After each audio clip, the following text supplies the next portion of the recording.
Wolverine putting on the That got the cowl. biggest And I was thinking to myself, I out was of like, my oh my audience. gosh, this is incredible. Like, this moment is incredible. And how many years it has taken to get to this point.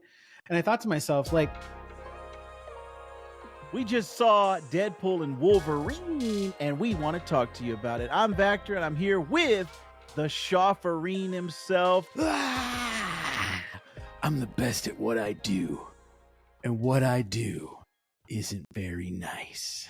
Schoff is the man. Look at this. Look at this. Oh, look at this. Look at this. Look at this. Schoff, he could be Hugh Jackman's stunt double. Look at him. If you just look at this guy, he's a specimen. He's like Henry Cavill. I'm old man Logan. Hey, I was gonna shave right here and get rid of all this and really make it like the full on chops. Oh, but I was like, for one podcast, I'm not getting paid for this because I'm not a Disney shill, you see. Oh, this is gonna be fun, and I can't wait to talk to Schoff about Deadpool and Wolverine. So, Schoff, what's your history with the Deadpool franchise, going back to Deadpool 1? I've seen them all. Seen them in the theaters, opening day or opening weekend at the very least. Nice. Yeah, fond memories. I don't like prior to the first Deadpool movie, I had a very light knowledge of Deadpool in the comics and things like that. I knew he broke the fourth wall. I knew that he was crude and the merc with the mouth and all of this or that. And he was part of X-Force and all this or that. So he's got ties to Wolverine and other X-Men.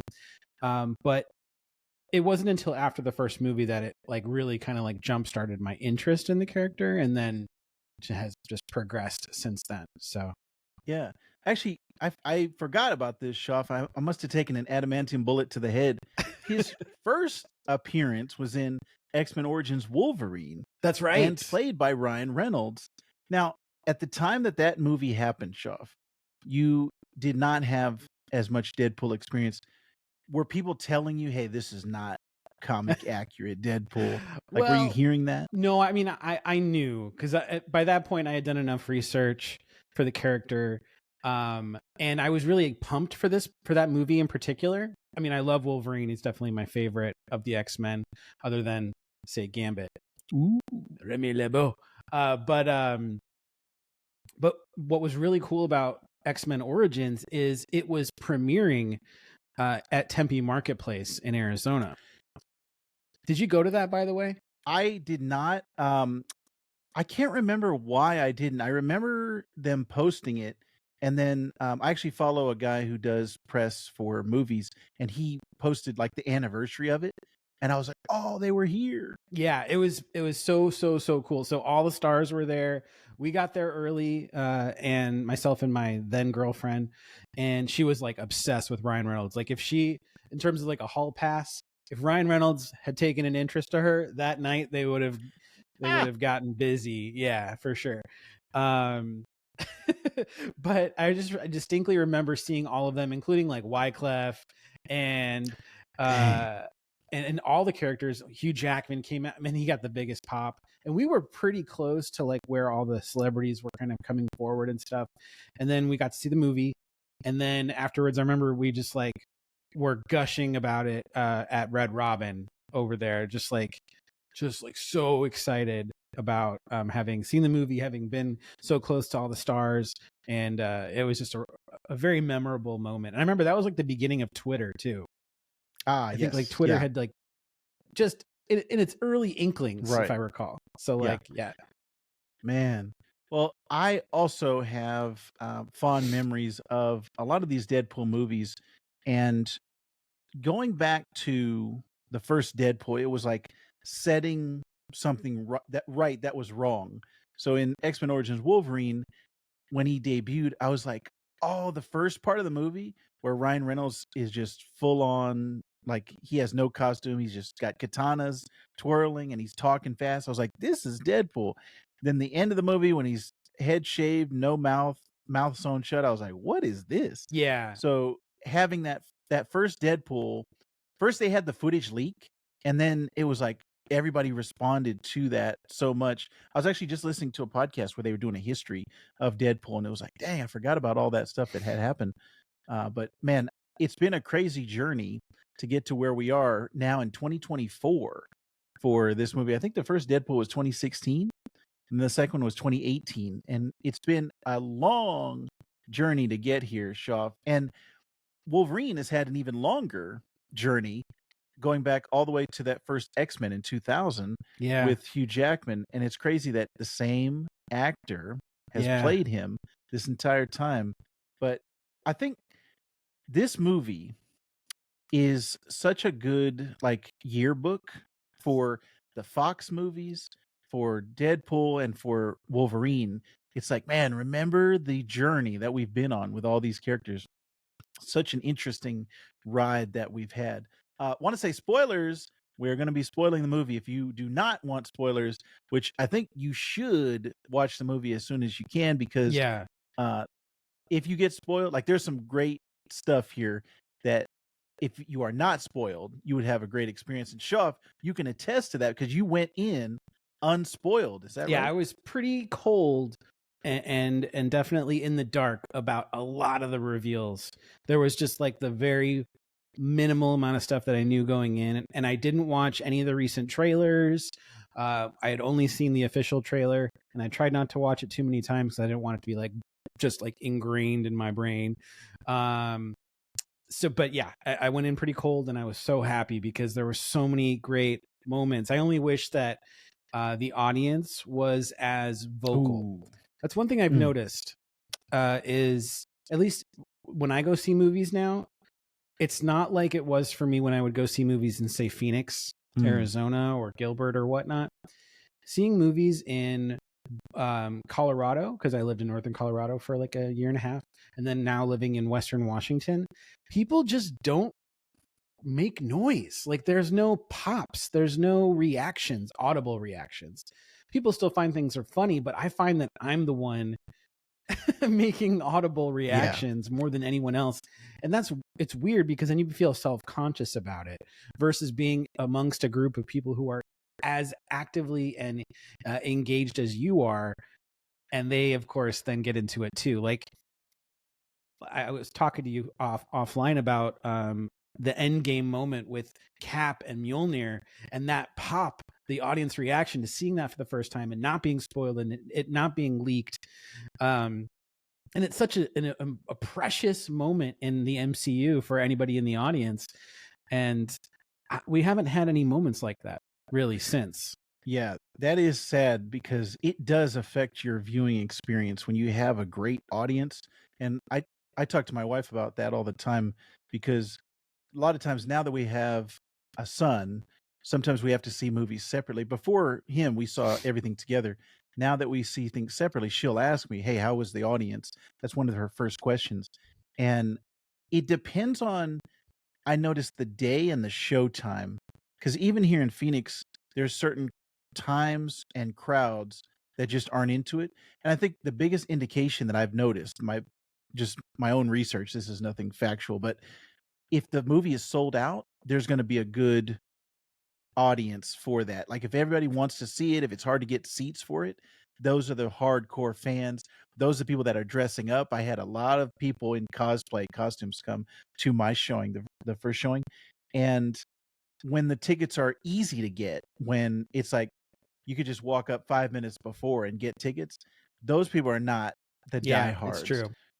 Which It's true. this And I was going to say, my theaters are almost never packed. They are like almost never sold out. There's something about Western Washington and ticket sales. They just don't sell very well. And so I'm never in a theater with very many people. And it sucks because then people don't want to be outward or like at ease and just like experience the movie and be be happy about it. Like they're just kind of like sitting with their popcorn very quietly. And this movie is one that you really want to have. I think we're going to get into it as we talk about our experience, but I think this movie is for the people who have been watching Fox movies for the last 20 years, MCU movies, that you've been on this ride to follow Logan, to follow Deadpool, and also, I think to a certain extent, the Fox universe, because we have the 20th Century Fox logo in the void.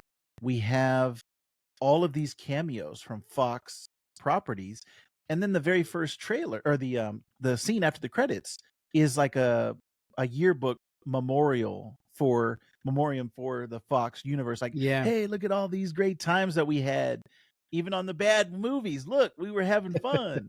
So I think you and I are in that group. Like, we are in that camp that this movie is made for. And I think we both had a great experience.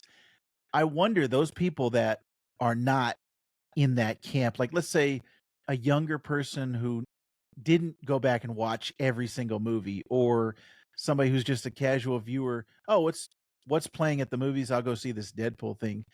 I wonder what their experience is like for them, because it just feels like there's jokes that are going to go over their head. There's emotional beats and moments that they're just not going to feel. Mhm. And I just wonder about those people. But let's not talk about them, show off. Let's talk about us. Let's talk about the guys who are the nerds that got made fun of in this movie. At one point, Deadpool talks about us having a sock. Show off. Get your socks out, because they're gonna have this fight, and we're gonna have a good time. So let me ask you, Shaw, when you walked out of the movie, what was your initial reaction? What was your first thoughts that were streaming from your head? Um, I was just happy. I was super happy because I don't think Marvel has really knocked it out of the park with every movie recently. Not everything has been great. They've been decent, but they haven't really been the wow factor that we're used to. Which they joked about in the movie. Yeah, exactly. Yeah, like I think he said something about it being inconsistent or something like that. Yeah. But this movie it delivered in all the ways I wanted it to. It surprised me with some unexpected cameos that were not just like blink and you'll miss it cameos. These were like characters that finally got more of a due than they maybe had previously, or you got a chance to see them again. Like, it was just so fantastic. And I went into it with one desire. I told you, I was like, I don't care what happens in this movie. All I want to see live action Channing Tatum Gambit. And you were like, I said, I'm not going to tell you, because I knew already. I was like, I'm not going to tell you. But he's like, I was spoiled on it, but I'm not going to tell you. And I knew right then and there that he was in it, because you said like that you were spoiled, and I don't think you would say that if he wasn't in it. Like, if the leak is that he's not in the movie, like that's a weird leak, right? Like, for the leak to be that he's not in it. No, the leak would be that he's in it. So I was not like, necessarily, because there was some talk, like there was rumors beforehand, but it wasn't confirmed. So it could have been like, oh, those rumors were unsubstantiated. So it could have been that. It could have, but I'm glad that it happened for you, Shaw, because when I saw him, I thought about you. That was the first thing I thought about. The only thing I didn't like about him was the mask, the head mask. It just didn't translate well. I don't know what it was either too thick or something about that. Yeah, so that you're bringing up a good point. I just think he's a little too thick in the neck. And so there's really not much of a distinction between like his head and his neck where it meets his body. So it felt very like he's wearing a turtleneck is almost kind of like what it was like. But because there's just his body type. He's just kind of like swole, and Gambit's muscular, but he's taller and more slender. So his body type wasn't like a perfect match by any means, but it was still like he had the perfect trench coat. It was armor based, which was cool, but the colors were there. His kinetic energy and them playing cards and having like really cool moments with it. He even manifested like the bow staff with the kinetic energy as well. It didn't seem like he actually had a staff. It was just one that was made with kinetic energy, unless it was one of those retractable ones that he could have had. But it didn't seem like he actually physically had a staff, because it was always lit up with pink energy. So, but man, he delivered, and he provided a Cajun accent. That was the other part. I was like, if they're going to do it, if we're going to have Channing Tatum, I wanted to hear him give his best Gambit attempt, and he delivered. Honestly, that is not an easy impression to do. Having that sort of Southern French tone, like that is a really complex accent that's easy to flip into other things. And there were a few moments where the as Deadpool commented, his dialect was like, "Who's your dialect coach?"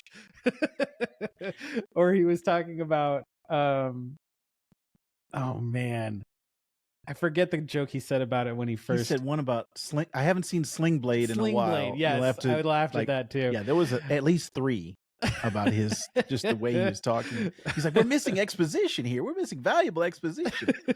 And he's like looking at the camera like, "What?" Yeah. They call me the Gambit. Yeah, that was a lot of the fourth wall breaking stuff was to me like what made the movie.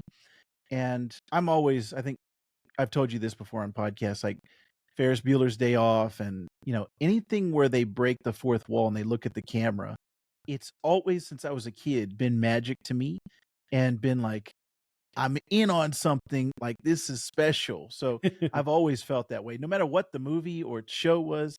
So Deadpool has always been one of those characters that has appealed to me because of that aspect inside of it. So even the nice pool, when he turns to the camera, he's like, the proposal, and then just pauses. Everyone in the theater lost it. I laughed so hard at that. Yeah, that was definitely one moment where everyone laughed, but most of the times it was me laughing louder than people around me, for sure. I would say I also was laughing louder than most. And there's a joke, Shoff, that I think is underrated, and I'm gonna butcher the wording of it, but you remember when the TVA guy was on the phone with Pyro, and he was like, "Did they find them?" And he's talking about, did Deadpool find the group of misfits from Fox? And Pyro's like, "No." And then the TVA goes, "Oh, good, okay." And then Pyro's like, "They found them." And he's like, "What? What? Okay, turn a phrase like that." The just that flipping of it made me laugh so hard. And I don't think anyone else in the theater thought that was as funny as I did. So to me, that was the most underrated joke in the entire movie. I could not stop laughing at that part. I honestly, I don't know if I even remember that joke. Oh man. Yeah. When you watch it again, watch that, because it's when Pyro's calling in to like betray them, and like he wants to get out of the void, and he's like, just, did they find them? And Deadpool find the misfits, and then he's like, "No." And the TVA guy's, "Okay, good." And then he's like, "The misfits found Deadpool." And he's like, "What? Why didn't you just say that? Like, why didn't you say no?" So that the juxtaposition that made me laugh. My other favorite moment, Shoff, again with these Fox cameos, was the Chris Evans, when they set him up so hard. They're playing this heroic music like he's Captain America. He's wearing red, white, and blue like he's Captain America. And Deadpool's like, he's gonna say, I was ready. I was like, he's gonna say Avengers Assemble. And he says flame on. I lost it in the theater. I was like doing flips. I was spinning around. I couldn't breathe. I was laughing so hard because that joke is made for us, that we know that he played 2 characters. He played the Human Torch and he played Captain America. So did it get you, Shaw, as much as it got me? Yeah, I loved it. I was not, when I saw him, I was like, wow, this explains it. This is why we haven't seen Captain America, Steve Rogers, in a while. Like, after returning the stones and having his I'm like, that's why we haven't seen him, because he's been in the void this whole time. And I was like, okay, all right, I'll take it. I'll buy it. Everyone else is wondering where the heck Steve is. So this works. This works. And then the reveal that it was actually Johnny Storm, I did not see it coming, and it totally was so satisfying in that moment. Yeah, it was fantastic. It's funny because I should have known from his hairstyle, but I'm not like, I'm in the heat of the moment. I'm thinking like, oh, it's Cap. There's Chris Evans, and I'm excited about it. And I'm also trying to take in everything that's happening. But when I analyzed it and thought about it, I was like, that should have been the giveaway, is his haircut, because that's like kind of similar to the Johnny Storm haircut that he had. But yeah, that was just such a satisfying moment. And the fact that you team him up with against Pyro, and it's like his powers are nothing when he's going against Pyro. It's like that made me laugh so hard. Like that, just the way that that joke was structured and written, that was hilarious to me. The only thing I didn't like was at the end of the day, he feels like he was the only person that was sacrificed. Everyone else seemed to survive from the Fox universe, besides the people that died off screen, like, oh, Daredevil, we don't care about him. Which that was a funny joke, like the Jennifer Garner, oh, we don't need Ben Affleck. But Johnny Storm, like I felt like, hey, he was one of the best of the Fox people. Like his portrayal of Johnny Storm, I always loved that about those movies, about those Fantastic Fours. And you go just and kill him like that, you snap him up. But also, See, I thought that Eliath ended up showing up and he gobbled up everybody that was left over. you would think that, but remember, there's two things that indicate it. So at the very end, Deadpool says to the TVA lady, who I'm forgetting her name, he's like, "Is there anything you could do for my friends who are still there? There are still people there that they are heroic." And she's like, "I'll see what I can do." And then cut to the second thing, X-23 is in the apartment with them at the end. That's true. So I don't think she would just save X-23 and not save anyone else. I think they were all saved. I don't know why they weren't at the party. They didn't have enough budget for Wesley Snipes to come at that scene at the end. But by the way, that was a funny joke of him saying, "I'm the only Blade. I'm the only Blade there's ever going to be." that was perfect. And Wade just looks to the camera. This is like he had a ton of great lines. There was one he said something like, it just didn't make any sense, but it was just funny because Wesley Snipes was saying it. He was like, the one about ice skating uphill. No, that was that one that was specifically was a Deadpool. I mean, I'm sorry, a Blade reference. Yeah, he said something. It was like chicken grease and something. Like he said something. Okay. Biscuits and chicken. Like was what? Yeah, but just hearing Wesley Snipes say it made me laugh. And there was another one too. Like I'm good. Like everybody was talking. He was like, "I'm good." That moment, I laughed out loud in the theater. But yeah, Wesley Snipes coming back. I didn't get spoiled on that one. That was good. Yeah, I didn't get spoiled on see coming either. Yeah. Elektra, Blade. I actually knew about Henry Cavill and I knew about Gambit. So those were the two. I didn't know about Chris Evans.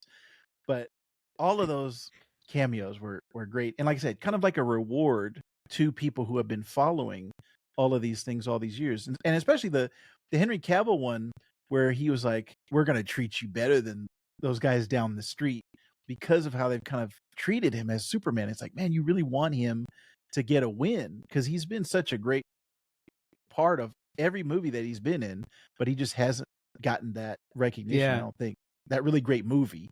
And he did the thing, Shaw. He did the he did the fist, the what is it? Mission Impossible fist. Yeah. The fist, like, what is it? Yeah. He's cocking his arms. Exactly. Like he was like reloading the. Yeah. That was hilarious. I so that was great. That was so great. What a clever thing to do. Yeah. Like he looks like jacked, like he's in shape, like he can go be Superman right now. Yeah. But worked out perfectly for Wolverine.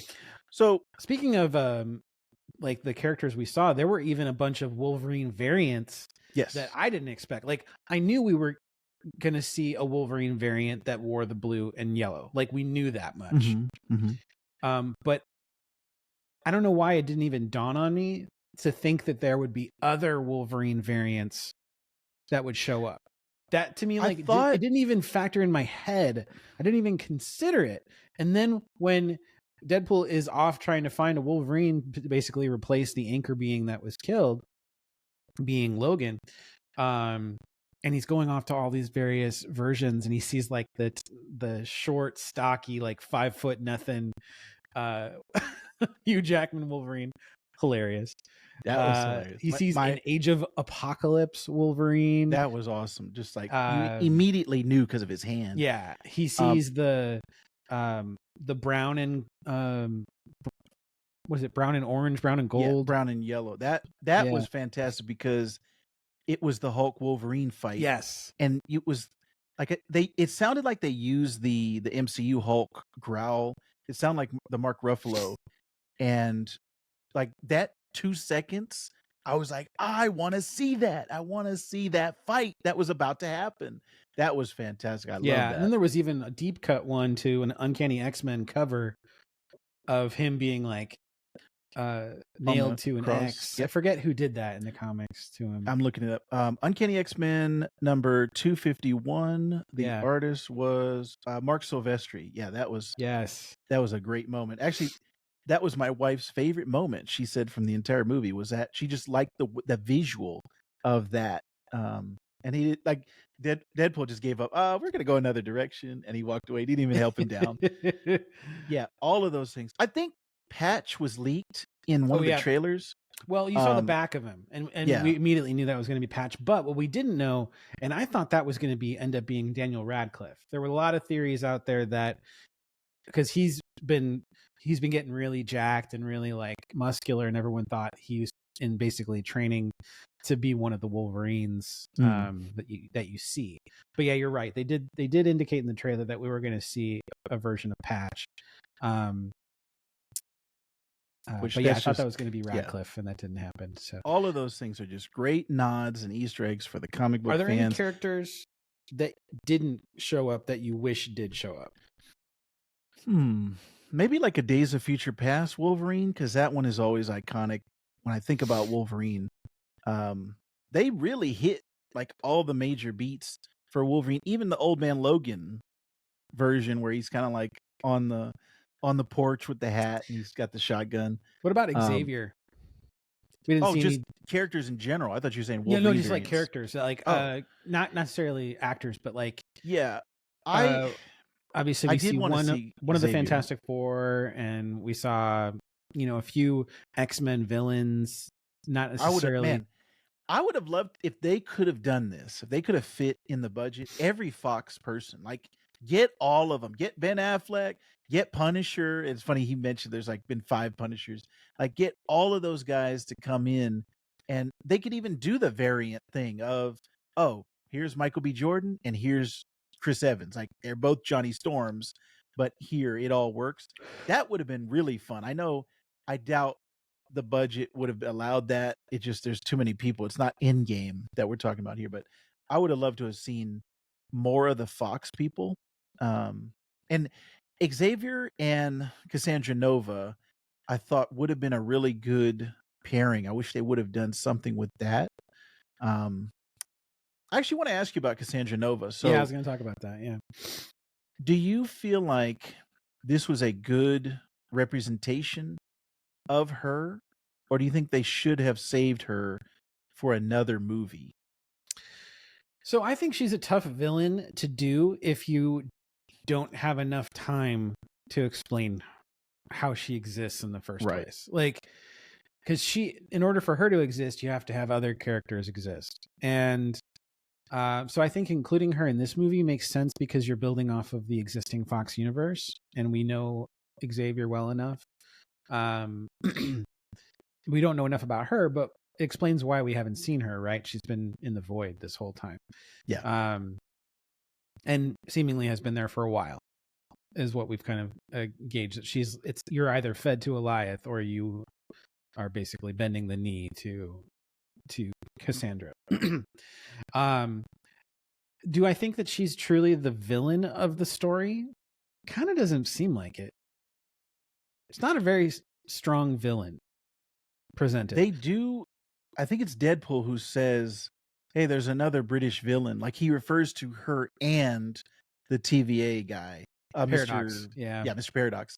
So they use that language in the movie of like, oh, they're British villains, which that's just a funny nod. But I think she's definitely, as far as powers go, the villain of part of the movie. And you're like, how are they going to beat her? Right? Like she seems unstoppable. And then I feel like they even call it a, not Deus Ex Machina, but when they find the Time Ripper, Deadpool's like, what in the damn, now I'm blanking on it. It's a Hitchcock. Yeah, MacGuffin. He's like, what in the MacGuffin is that? And that I think is indicative of the movie overall. I think there's a lot of things that they're like, don't think about that. Just have fun, which we did. I think we had a lot of fun throughout this whole journey and throughout the whole movie. The fighting, the jokes, the quips, the legacy of all of these characters.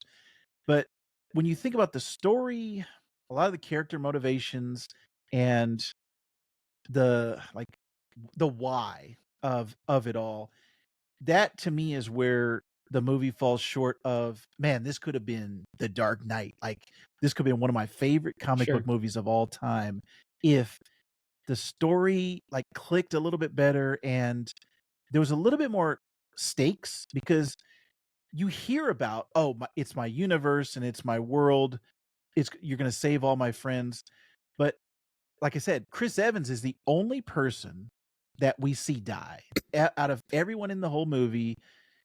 Deadpool and Wolverine just keep regenerating the whole time. Like there's no stakes there for them.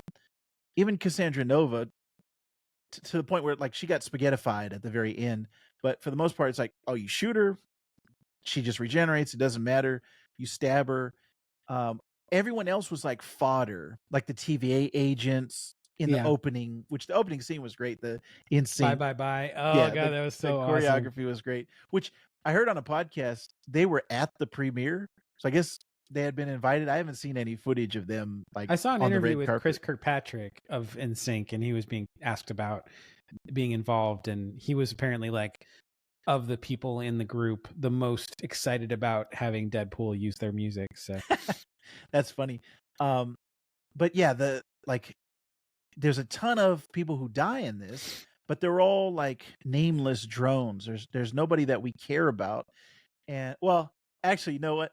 Now that I think about it, Nice Pool dies, but he's just a joke the whole time, which was funny. yeah, But to me, it just felt like there weren't the stakes of like Endgame. Like you think about the stakes of Endgame sure. and everything that was involved in that, and you had that emotional resonance. Like, man, I was on the I think Infinity War and Endgame, like I was gripping my chair, like, oh, what's gonna happen? Yeah, And in this movie, I was like, I'm just here, I'm having fun. I don't have to think about it too much. But I would have liked a little bit more cohesion, I think, of it didn't feel like this here's an expectation of mine. Maybe I shouldn't have gone into the movie with this expectation. You can tell me if you had this as well. I thought it was going to connect to the MCU a little bit more. I thought this was going to be thank you. This is one of the things I want to Wolverine's, talk about. Yeah. like, here's Wolverine now, and here's the X-Men, and all these things, and here's Deadpool into the MCU, and it just felt like a side story almost. And I actually saw somebody tweet this. They said, I like this movie a lot, but this was not Deadpool 3. He's like, I can't wait until we actually see Deadpool 3 because this felt like a side story. And he was like, if you are following the character from 1 to 2 to 3, like a trilogy, there should have been something more there, I guess. It just felt like it was too light Hmm. to me, even though, like I said, you have the weight of the universe and the multiverse, but that's even kind of joked about. Like Ryan Reynolds has a point where he's like, the multiverse is over, guys. We've done it.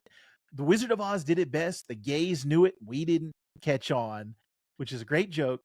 But there's some truth in that, like the multiverse fatigue that we've had of getting so many things, and we still haven't gotten, I think, like Secret Wars is supposed to be like the really big multiversal thing, and we just haven't gotten that yet. So did you have that same expectation of this was going to connect more when you went in? Yeah, well, I mean, at the end of the day, he's not even in the Right. MCU He's in a like different, proper yeah, Earth. Like right. um and correct me if I'm wrong.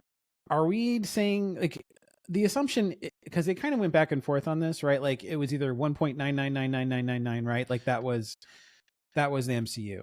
Yeah. But then in recent films they've indicated that the prime universe or whatever is Earth 616. Yeah. And so they I, kind of like retconned it essentially. yeah. But then most of what happens for Deadpool takes place in a different universe Right. It's like altogether. 10005 or something. Yeah, exactly. 1005 or 85 or something Which like that. I wonder if that's supposed to be the Fox universe. That's what I interpreted as well. And then by the end of the movie, essentially that universe continues to exist. But that universe is not the same universe that, say, Monica Rambeau goes to. I don't think. Right. Yeah, they haven't explained it yet. Like, right. we just don't have enough information. Like, how many different Earths are going to be involved in this for as far as incursions go?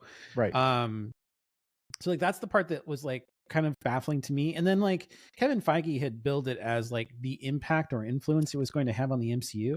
Well, it didn't even take place in the 616. So that was screwy. And then also help me out here because I'm trying to understand.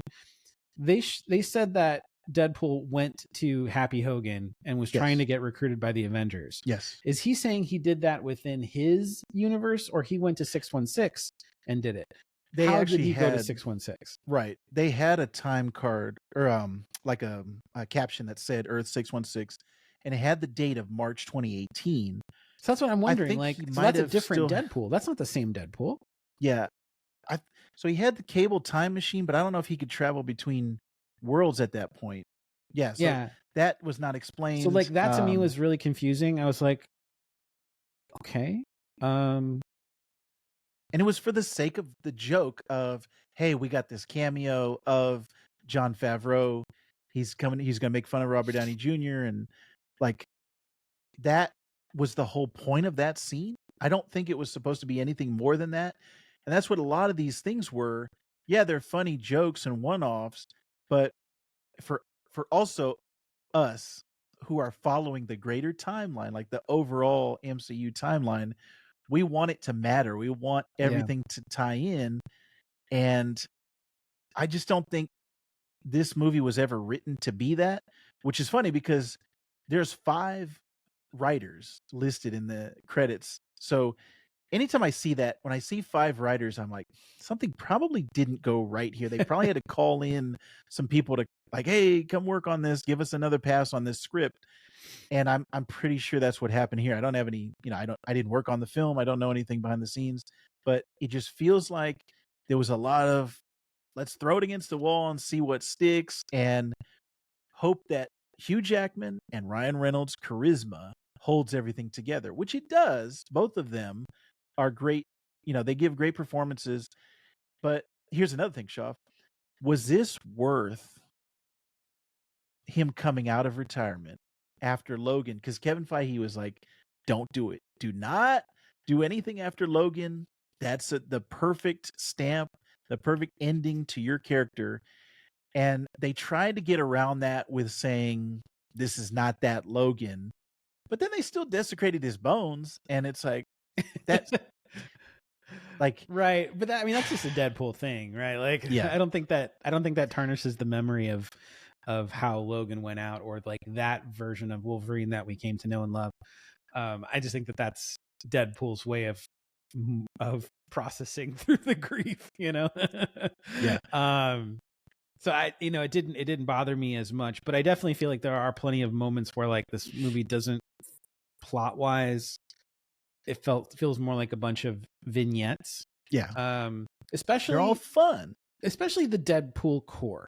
So that scene to me, when I was watching, I almost felt like I had fallen asleep and woke up and I was like, what did I miss? Why are all these Deadpool after Deadpool? Like what is their motivation for wanting to go after one of their own? That part really I didn't understand at all. There was one line where Cassandra Nova's like, I have some friends waiting for you. So we're meant to believe that she convinced them, but why are they working for her? What is their motivation of, are they going to get treats in the void? I don't know what that part was just really, it was obviously played for laughs, right? It was, let's see how many versions of Deadpool we can put in there and ones that are obviously funny. Obviously Lady Deadpool is played by Blake Lively. You've got did you pick out Baby Pool? What's that? That was funny. Did you pick out the cowboy? Oh, Matthew McConaughey's voice. I love that when I heard his that voice. Was really good. All right. He should have said that. And I kind of had hoped there were going to be others. Yeah. I think it just comes down to that budget thing of like, Yeah. there's just and the time, it already felt a little long, and he even referenced it a couple times, like audiences are made for longer movies, and then when they were in the final act, he was like, "Trust me, we're getting to the end, folks." But I think the Deadpool core also was inconsequential because as they were fighting, I was like, they have regeneration Right. abilities. So what is this like? All of these guys, why are they laying down? First of all, why are they not fighting like Wolverine's fighting? Why are they not fighting like Deadpool's fighting? And so it was like, what was the point of that? And then the Deus Ex Machina of Peter Poole coming in and everybody stopping. So Peter outweighs Cassandra. Like whatever agreement they had with Cassandra. Oh, Peter's here, so we'll just be friends with him. It just it doesn't like when you think about it too hard, it kind of breaks down. And that's what a lot of this movie is like. There's a lot of fun ideas, turn your brain off, like popcorn movie. And I had fun throughout the movie. But then when I got home and I was thinking about it, I was like, man, I kind of wish there were more ties to the MCU. There was something at the end setting up an Avengers movie or something like that. There was that scene with Thor holding Deadpool, and he's like, "Oh, that's in the future. That's in the far future." And I was like, "Man, is that Secret Wars? Is that something we're gonna see pay off later, Yeah, the or is assumption it is we're just a definitely joke?" going to see Deadpool and likely Wolverine again for Secret Wars. And if, like, say Gambit, Blade, and them survive, they would probably be involved too, I would think. As long as you can get them out of the void. I don't know. Right, man. I don't know what, and maybe they're gonna announce something at Comic-Con this weekend. I don't know. At this point in our recording, they haven't said anything, but I'm just curious what Marvel's plans are because right now, Fantastic Four was announced already. So they're about to start shooting that, and Captain America's coming out next year.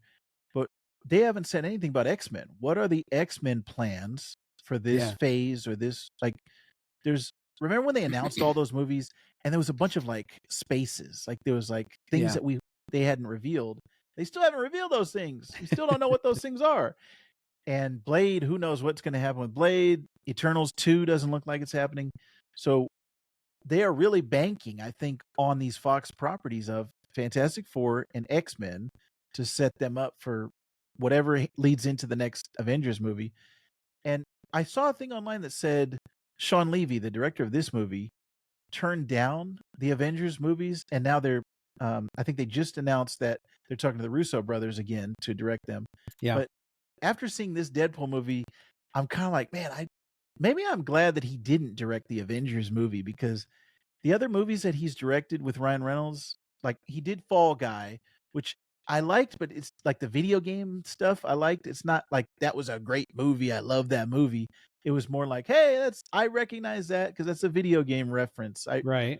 It's like Member Berries. And then the other one he did, it was straight to Netflix, and I was like, that movie's not for me. And then he did the I was gonna say National Treasure, the Night at the Museum movies, and I'm not a fan of those. So it's like this director, maybe he's not for me. Maybe he's for a different audience.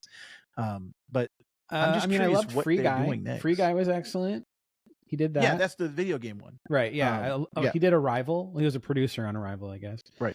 Yeah. I'm looking back at his thing right now. He's got like some type of relationship with Ryan Reynolds now because he's really like he's shot up. Oh, Real Steel. That was the thing he did with Hugh Jackman. And at the time, it was like, this is a fun movie, but I'm not, I probably haven't watched it since 2011 when it came out. The Adam Project. That was the Netflix one that was he did. I enjoyed that too. He's also the executive producer of Stranger Things, and so he's actively working on season 5 for that. Yeah, I just wonder where he obviously turned it down for a reason. Like he didn't want to do the Avengers, but I'm just curious if he ever works in superheroes again, or is this the only time that he does it? Did you have any moments in this show off where you applauded or you felt like you just cheered and say, yeah, let's go? Definitely Wolverine putting on the cowl. That got the biggest. And I was thinking to myself, I out was of like, my oh my audience. gosh, this is incredible. Like this moment is incredible. And how many years it has taken to get to this point. And I thought to myself, like, we're getting this costume, we're getting this cowl because it was um, avoided at all costs early on. In fact, the original X-Men movies were done with black leather because I read this just the other day.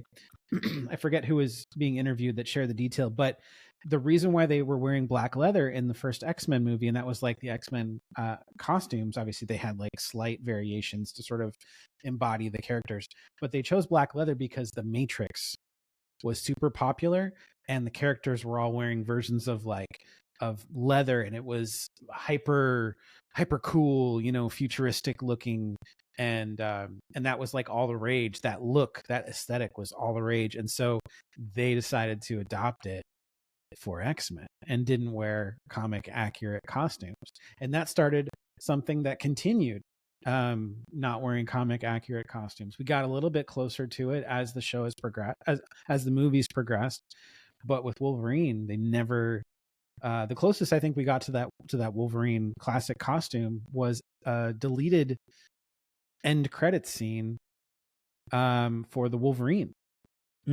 Yeah, right. He James pulled it out of Mangold, I the. think. Yeah, Yeah, like yeah, that was he a opens great up movie. the Yeah. trunk and there's the cowl and gloves, and you can see Yes. like, and but it's just a tease and he never Right. wears it. Right. Still very cool, but it was like, oh man, what a missed opportunity. And then you assume that he was going to be wearing it in the next movie, and that was Days of Futures Past, and he never Right. did. So I just think like the reveal and having that moment in this movie is a payoff of something that we've waited so long for. And I feel like if he had been dressed like that from the beginning and had always had the cowl, had always been in yellow and blue, it would have been cool to see, but it would have been a non-issue. Like we would have been desensitized to seeing it. And then it wouldn't have had this moment that you could like just feel the energy in the room, get excited about seeing that. And I think that's really special. I think that's really a very special thing, that a payoff for something that we've been wanting to see for so many years. So like, I'm glad that we were denied it for so long so that it could come to fruition in this movie, in this moment, and this time of our lives. And I can like just be like a nostalgic adult geek and just like loving every second of it. Yeah, that was a great moment. Like I said, that was the biggest reaction from my audience. And it is amazing that it took 24 years for that to happen. But yeah, it looked great. Even the CGI is almost, the fact that he could turn his head, unlike Batman, all of those things were great about the costume. I don't see any reason why it should have taken this long, for him and Hugh Jackman being like in his 50s for them to finally show the suit. So this was Deadpool great. calling them like blowjob handles or something. Yeah, that was funny, and they looked great. Like just They did. it always amazes me when these costume designers, like, you have it in your head of what these things look like because we've been looking at them in comics and drawings for so many years, and then or in animation, and then to see it in the real world, they can either look really cool or they can look really cheesy. Like it's all depending on how the costume designers make these clothes. And Deadpool is also a great example of them doing a great real world interpretation of a comic suit. And even like the little thing on his head, like I don't know what you call it, but the fact that it's not just smooth over his head, like there's Yeah. this little patch in the back. All of those details make these costumes look fantastic. So I thought those were great. Show off. I don't know if you had the same experience, but I thought the most annoying thing about this movie to me was the amount of needle drops. I don't know if I told you this in our text chat, but Oh, okay. one or two was fine. Madonna, okay, we got You're the One That I Want. Woo, woo, woo. Those, like, okay, yeah, it's fine. Avril Lavigne, that one of my wife's favorite songs, so I was like, yeah, this is fine. But the Bye Bye Bye at the beginning was like after it just kept happening over and Yeah. over, and I was like, man, there's just too many. Like that was my one thing. I was like, pull it back a little bit because you can. It's like that the comedy rule of 3, right? Like it's like you tell it 3 times and it's funny. Then after that, it just becomes like tiresome, and that's what I felt like. It just felt like there was too many, and Mm. so they lost the importance, the feel of each needle drop. It just felt too much to me. I don't know if you had that same experience, but Well, I did. now that you say that, I can understand why you would feel that way, and I to some degree I agree with you. But I kind of interpreted it more like this is a Deadpool movie, right? And Deadpool being able to break the fourth wall, I kind of also assume that he has a little bit of control over these needle drops, as you're saying. And so it's almost like from a Deadpool point of view in his mind, like, oh, this would be a great moment for this song to play. Or like I just picture like him as Deadpool being in the editing room and being like, this is what we need right now. Yeah, And so like it's a lot of popular songs, less and not so much just like instrumental scores or right. something like that. So I think like to me, like that's kind of my perspective on it. And I think that helps the digestion of that Yeah, many needle drops. I think it's like it's just a Deadpool point of view. yeah, that makes sense. I wish he had said something to the camera because there is that scene where they're fighting in the car and like the music stops for no reason. And I think Wolverine gives a line or something. And then they start fighting and the music starts back up again. But it was supposed to be playing from the radio at first. That was like the Oh, way that okay. they made it Yeah. make sense. Like, oh, they were listening to the radio. And then he smashed his head and it changed the song every time. But it would make sense if it was in his head and he was starting and stopping it. I wish he would have said something because there was that moment where he walked over to the camera and he's like, "Suck it, Fox. I'm going to Disneyland." That moment, Yes. my audience lost it. That was a great moment. Anytime they took jabs at themselves, I Yes. thought the self-deprecating humor in this was great. The Did we mention it when he said to Wolverine, "You're joining at kind of a low point in the MCU right now." Yes. I laughed. I was like, oh That my was great. gosh. Yeah. And Nice Pool was like, "Well, I've liked every movie since Endgame." And then Lady Dead was like, "What are you talking about?" So those were funny moments of just taking shots at Disney. It's kind of interesting that they let them do that. Like they Yeah. gave them permission. And Channing Tatum was the same way. I felt like him kind of taking jabs at the accent, and Channing Tatum was just going with it. Like he didn't, Yes. Especially yeah. and So all in the moments where like as Gambit he was saying that he like doesn't have any memory of anything before the void he because thought he this was movie born never there. came out. Right. Yeah. He's like That was great. he's Yeah. like it's almost like I was born here. Yeah, they had a few of those where it was like, I can't remember the exact wording of it, but it was like, "Didn't you or some of us wished that we had those adventures," or something Right. like that. Yeah. So yeah, there was a ton of those that were great.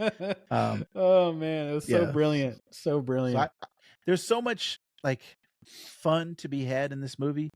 I don't think it ruined my experience thinking about the connective tissues and the things behind the scenes. I just wish we would have had a little bit more like MCU ties and then like an overarching Deadpool narrative for those first 3 films because they have the Deadpool crew in here, but you only see them at the beginning and then at the end in these 2 birthday party scenes, or not birthday party, but like these party scenes. And the rest of the time they're just a picture in his wallet. Like, Yeah. these are who I'm fighting And for. honestly, we're missing some vital people, but I know why we're not going to get them. Like TJ Miller, we're not going to have him in Oh there yeah, because right. him and Ryan Reynolds are like oil and water at this point. TJ has said so many awful things uh in regards to that and refusing to come back for any sequels, so it's no wonder he's not involved. But I would have expected to see Domino. Yeah, I was telling my wife that in the car. I was like, "Where was Domino?" Like she was I didn't expect to see Cable, but at Yeah, least exactly. I Domino. wouldn't expect to see Cable, but Domino for sure. Maybe even Kid Omega. Yeah. That was kind of weird. And then like Shatterstar being there was like, why is he there? Like that he's in the background. Like Yukio, it's funny. Like he references her. He doesn't even talk to Shatterstar. Like he's just in the background for the most of it. And then Colossus, I thought they wasted him. It's like this is a great character. Yeah. we need True. more Colossus in these movies. But again, it was like Yeah, they didn't. especially with Wolverine, he could have done a fastball Yeah. special. Oh man, they just weren't prioritizing that in the story, right? It was more like, hey, it's a buddy team up with uh Wolverine and Deadpool, and these guys are like the buddy cop movie of one rubs the other one the wrong way, and one's a straight man, one's a funny one. Yeah. So yeah, they achieved that, and they set out to do that, but I wish they would have focused more on what made that the first one in particular. I have to rewatch Deadpool 2 because I haven't seen it in a while, but the first one to me is still my favorite because of the heart of the movie, because I'm expecting it to be funny and Yeah. jokes, but there's so much heart between him and Vanessa and what he's willing to do for her, and it just that's what holds that movie together for me. Yeah. And I felt like they tried to do that in this movie. Like there's these little flash, like when Cassandra Nova puts her hands in Deadpool's head, which that effect was funny every That time was she a did very it. creepy effect. Yeah. When she was like, "You didn't get the Avengers, and you just never tried again after that." And it was like, dang, that was like 6 years ago. That was 2018 when he did that, and then he hasn't done anything since. And then there's no like, where's the story there? Like, Yeah. their relationship just falls apart, and then that's it. She's at the party, and she's friends with him. So I just wish they had paid more attention to that. Yeah. I And think that's a good idea.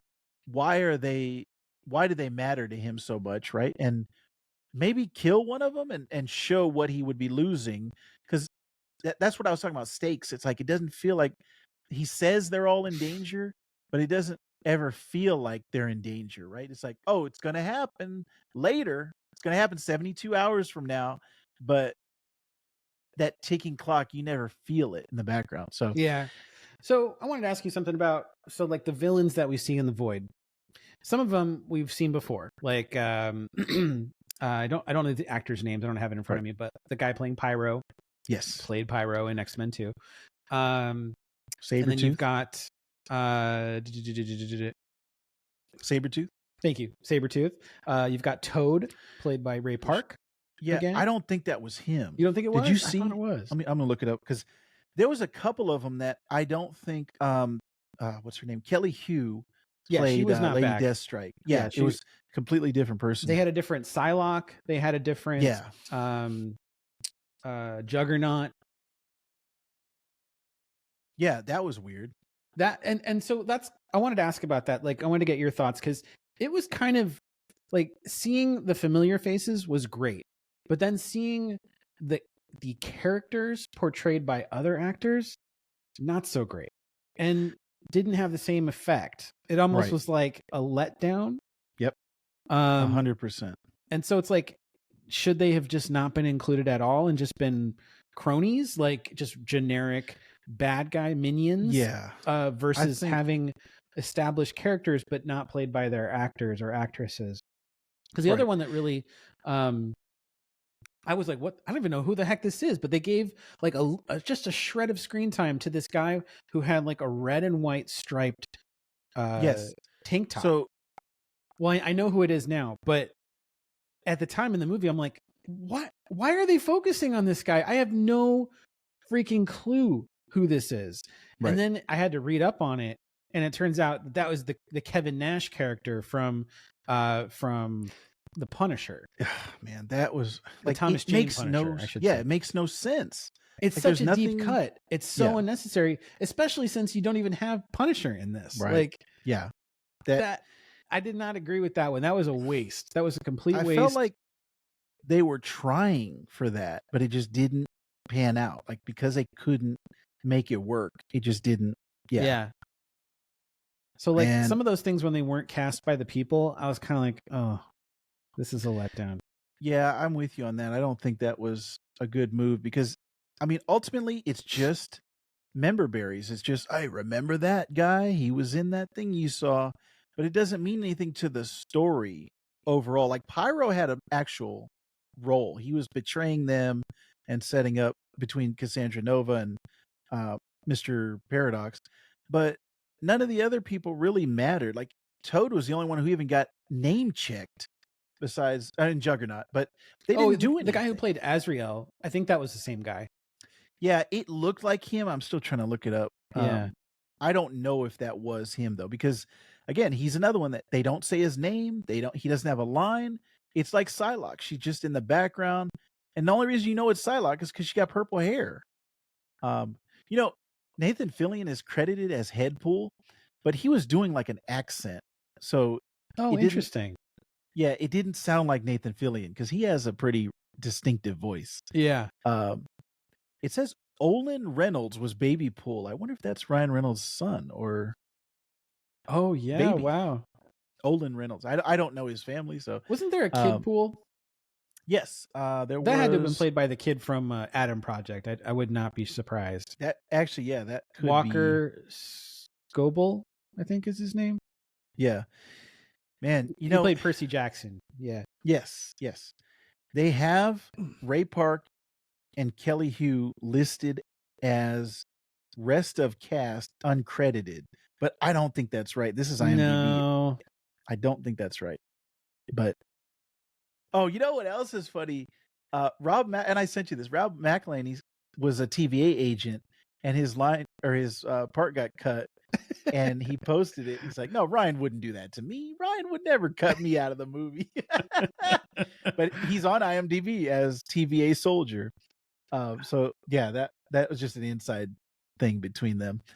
But yeah, I don't know what the purpose of a lot of those were besides just, hey, remember that guy? Remember that one? And again, the overall thing about the Fox universe, it was kind of a cool thing to do, but what was the reason behind it? That was what was the why that I was asking. Yeah.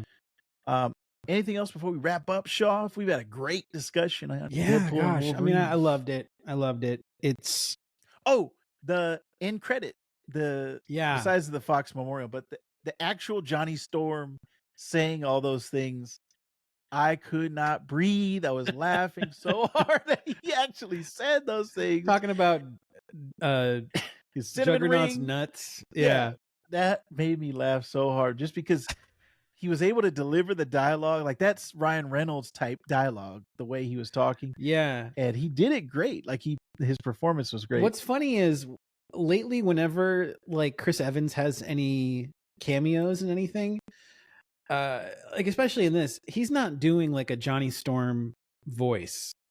He's doing like this. He's doing New York Chris accent. Evans. That's how Chris Evans. Like a Boston accent. Yeah, he's got like a thicker accent, and that's how he talks. So like when he was playing Steve Rogers, he's like trying to abandon that and doesn't come across as strong. And when he's playing Johnny Storm, it doesn't come across as strong because Fantastic Four. I mean, it is New York, but he doesn't sound like that. Right. But was funny. in this, like it's like hardcore Chris Evans like accent. So it's just interesting to me. Yeah, that was funny.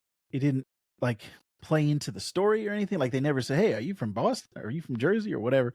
It was just like a blink if you miss it type of thing. But yeah, overall, Sean, I enjoyed my time with Deadpool. I think if we get another one, that'll be interesting to see them in Secret Wars, or if there's a Deadpool 4. I don't know if I'm pretty sure this movie's going to do well at the box office. It's the only MCU movie of this entire year. So we'll see if the demand for them to come back, and the jokes that he kept saying about Hugh Jackman, until you're 90, you're going to keep doing this until you're 90. Those are all great. The only thing I'll say is talking about like the TVA, I'm glad they were involved, but they were a perfect addition to this. Mr. Paradox was cool-ish, kind of, I don't know, whatever for a villain. I also thought that it didn't quite make a lot of sense that he was so motivated to have the universe collapse quicker because the TVA exists outside of time and space. Right. So it's not really like the aspect of having to wait for it. Right. Like, that for the TVA, it's happening now. Like, right. Because what was his motivation behind that? Like, okay, so if you prune it faster, then what? I think he was thinking he was going to get a promotion. Yeah, like it was all motivated by corporate ambition. Like, really? Like that That didn't make sense to me. Yeah, so like that whole thing, like the Time Ripper, that's the part of the movie I think is the weakest. Yes. And Um, also, why was he trying to save Deadpool? Because him saying, because the whole first part of it, before you know he's a bad guy, the whole setup is, don't you want to matter? We're gonna put you in the prime timeline. You can be an Avenger, all this stuff, right? Why? What? How does that serve his goal of pruning that timeline? I don't get that. Like they needed more backstory there. They needed more information to get to put me on board of that, because I just don't get his reasoning of why he would do that and what his goal by, because he's not an anchor being. It doesn't like that would have made sense if he was the anchor being. Maybe taking him out of that universe would have sped up the process. Maybe that, but no, he said it was 1,000 years when Logan died. It was going to be 1,000 years. So yeah, I don't know what the purpose of that was, of trying to act like you were his friend and then backstabbing him, because then he just immediately just backstabs you and takes your, he called it the Amazon phone. I remember now the other thing I wanted to say that kind of like threw me, that didn't make a whole lot of sense from a time perspective. Logan takes place in the future. Yes, right. And so essentially Deadpool goes to the future to visit Logan's grave, hoping he can dig him up and he'll like, what's the word? Revitalize, reanimate him. Reanimate. Yeah. Thank you. But he doesn't, right? He's just still a corpse. He's totally dead. But he had to have gone to the future in order to be there for that. Right. Because that's not taking place in the present. And that's the part that throws me. Like, did he go to the future? And if he did, then if he's in the present time now, then Wolverine is alive. In that universe. In the Logan universe. So like there's no need to go to another variant because he is alive at that point. So that's why I'm like, things just don't line up. Right. I heard another podcast mention that and they were like, so now there's 2 Wolverines walking around in this timeline. Yeah. But then X-23 is grown up. She's from the future. And then she's with she's with them on the party now. So yeah, when is this taking place? For her, I assumed it was a relation to she was pruned, right? She was sent to the void. That's why she's there in the void. And she's aging, but the time in the regular time is not moving. Is that what you're in the void? She's aging up, and then when she comes back to the timeline, well, no. So like, she could have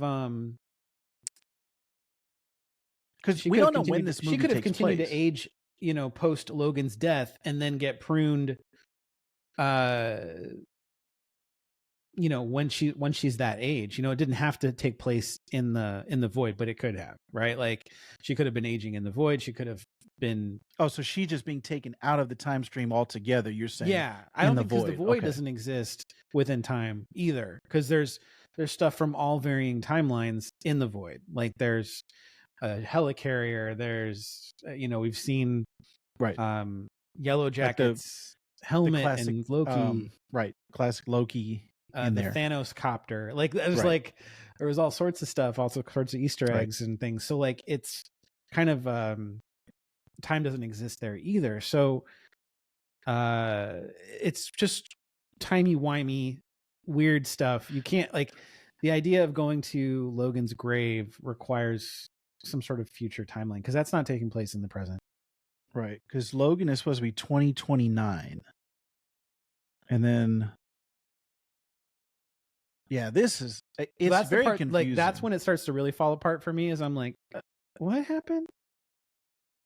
Right, and what Earth is that? The Logan timeline, because in that one, no mutants are born for 25 years, but then his Earth, like the X-Men, the humans came and killed all the X-Men. That was another his backstory to me in the trailer and in a lot of things leading up to this. They were like. He's got the tragic backstory. He let down his whole universe. But then when he tells the story, it was like, okay, the humans came in and killed the X-Men, which I don't know how they did that. The X-Men should have overpowered the humans. But then he's like, yeah, and then after I found him dead, I just started killing people. So then how is he in the bar? Like, he's not in jail or anything. It's like he's just sitting there drinking beer. And here's another thing. Why is he able to get drunk? Because in the comics, his healing factor negates him getting drunk. Same with the Hulk. So the whole setup of this all falls apart if he can't get drunk, because he came back from the bar and that's why he couldn't defend the X-Men.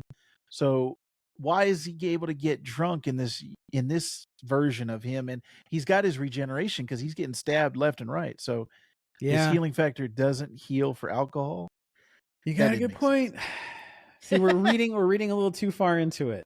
Is apparently the problem. They just didn't connect those dots well enough. I wish they would, but I don't think they did. But we would like you to connect the dots and let us know, fill us in if we missed anything, or if there's anything that you thought was worth mentioning in this movie, Deadpool and Wolverine, or in any of the other Fox or MCU movies. Leave it in the comments down below. We're going to be talking about as many of these comic book properties as we can, whether it's TV, movies. Actually, our friend Super Tim is going to be covering Comic-Con, so if you stay tuned to our short side of our channel, This Comic Cooks, we're going to have some comic book news coming out from Comic-Con, all of the latest and greatest, so stay tuned to both the shorts and the longs here on This Comic Cooks.